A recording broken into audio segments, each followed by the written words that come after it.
ભરતી પરીક્ષાના ગોટાળા અને પેપર લીકના એક પછી એક જે બનાવો સામે આવી રહ્યા છે એની દેશભરમાં ચર્ચા વ્યાપેલી છે। આ ચર્ચા દરમિયાન એક એવું નામ જેની અમદાવાદમાં પણ ઓફિસ આવેલી છે, એક એવી સંસ્થા એજ્યુટેસ્ટ સોલ્યુશન પ્રાઇવેટ લિમિટેડ નામની આ સંસ્થા છે।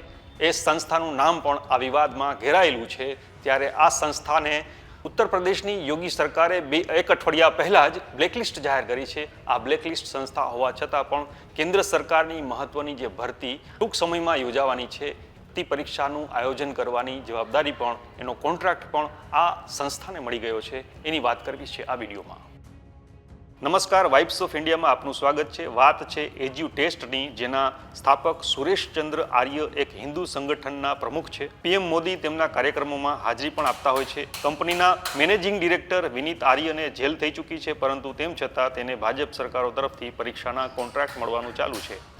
આ વિશે ધ વાયર હિન્દીમાં પ્રકાશિત થયેલા એક રિપોર્ટ મુજબ વાત કરીએ તો CSIR એટલે કે council of scientific and industrial રિસર્ચની અગત્યની ગણાય છે એવી ભરતી પરીક્ષાના બીજા તબક્કાનું આયોજન એજ્યુટેસ્ટ કરી રહી છે।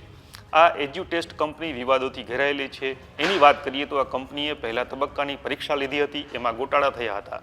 2 રાજ્યોની પોલીસ એની તપાસ કરી રહી છે।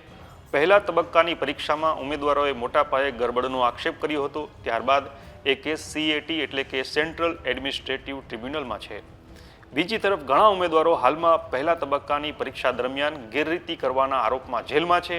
એવા ઉમેદવારોના નામ એ તબક્કામાં પાસ થયેલા ઉમેદવારોની યાદીમાં આવી ગયા છે। વાત કરીએ CSIR એટલે કે council of scientific and industrial રિસર્ચની, તો આ સંસ્થાના અધ્યક્ષ ખુદ વડાપ્રધાન નરેન્દ્ર મોદી છે। આ સંસ્થાએ સત્તાવાર એક માહિતી જાહેર કરી છે। આ માહિતી મુજબ સેક્શન ઓફિસર અને મદદનીશ સેક્શન ઓફિસર જેવી 2 મહત્વની પોસ્ટ છે એના માટે ભરતી થવાની છે। આ ભરતીની બીજા તબક્કાની પરીક્ષાઓ 7 જુલાઈના રોજ લેવામાં આવશે। CSIR એ હકીકતને જરાય ધ્યાને નથી લીધી કે આ પરીક્ષા લેનારી કંપની ઘણા વિવાદોથી ઘેરાયેલી છે। આ પરીક્ષા લેવાનો કોન્ટ્રાક્ટ એ જ અમદાવાદની કંપનીને મળ્યો છે, જેને ઉત્તર પ્રદેશ સરકાર બ્લેકલિસ્ટ કરી ચૂકી છે। જેના મેનેજિંગ ડિરેક્ટર વિનીત આર્યને યુપી પોલીસ શોધી રહી છે, પણ તે ધરપકડથી બચવા માટે વિદેશમાં ફરાર થઈ ગયા હોવાના અહેવાલ છે। આ વિશે આપનું શું માનવું છે અમને કોમેન્ટ કરીને જણાવજો। આપણે મળતા રહીશું વાઇબ્સ ઓફ ઇન્ડિયા પર।